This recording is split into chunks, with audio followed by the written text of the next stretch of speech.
बोलिए योगेश्वर श्री कृष्ण भगवान की जय।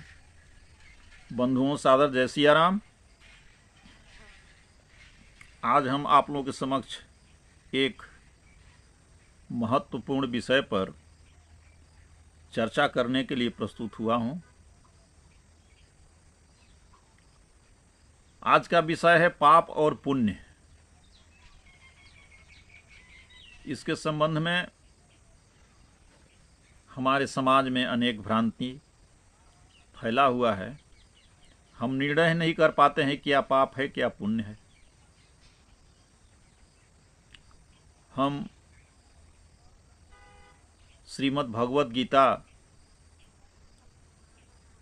में भगवान श्री कृष्ण ने बहुत ही सुंदर ढंग से संक्षिप्त में इसका व्याख्या किया है।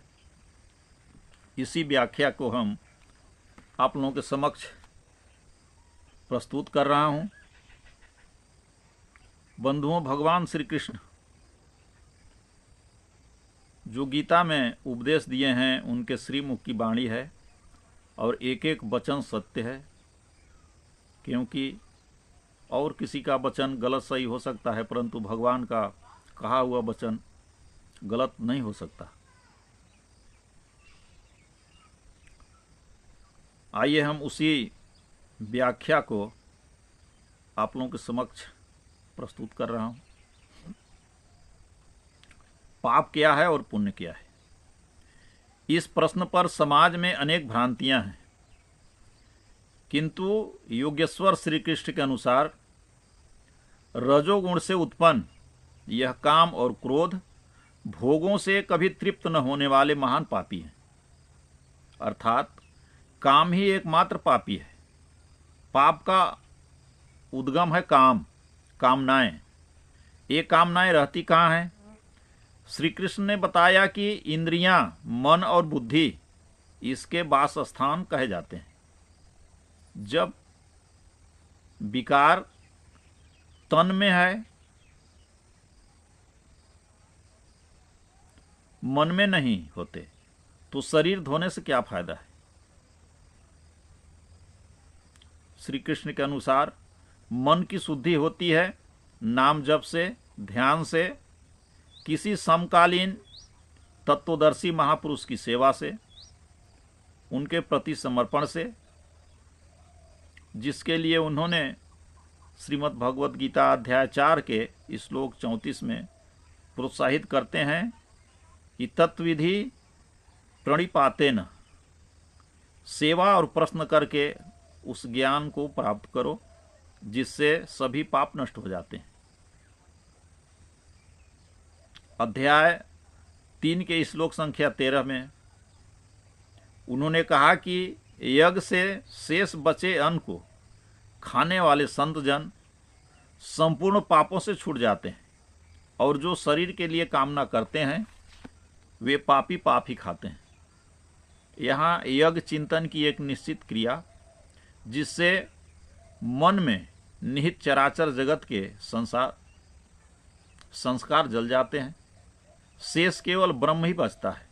अतः शरीर के जन्म का जो कारण है वही पाप है, और जो उस अमृत तत्व को दिलाने वाला है, जिसके पश्चात कभी शरीर धारण नहीं करना पड़ता, वही पुण्य है। अध्याय 7 के श्लोक संख्या 27 में कहते हैं कि मेरी शरण होकर जरा मरण और दोषों से छूटने के लिए यत्न करने वाले पुण्यकर्मी जिन पुरुषों का पाप नष्ट हो गया है, वे संपूर्ण ब्रह्म को, संपूर्ण कर्म को, संपूर्ण आध्यात्म को तथा भली प्रकार मुझे जानते हैं और मुझे जानकर मुझ में ही स्थित रहते हैं। अतः पुण्य कर्म वह है जो जरा मरण और दोषों से ऊपर उठाकर शाश्वत की जानकारी और उसी में सदा के लिए स्थिति दिलाता है, और जो जन्म मृत्यु जरा मरण दुख दोषों की परिधि में घुमा कर रखता है वही पाप कर्म है।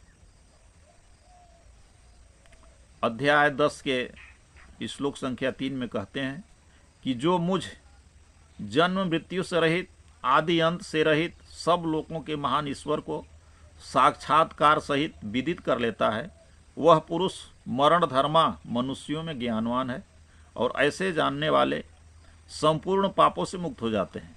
अतः साक्षात्कार के साथ ही संपूर्ण पापों से निवृत्ति मिलती है। सारांशतः बार बार जन्म मृत्यु का कारण ही पाप है, और जो उससे बचाकर शाश्वत परमात्मा की ओर घुमा दे, परम शांति की प्राप्ति करा दे, वही पुण्य कर्म है।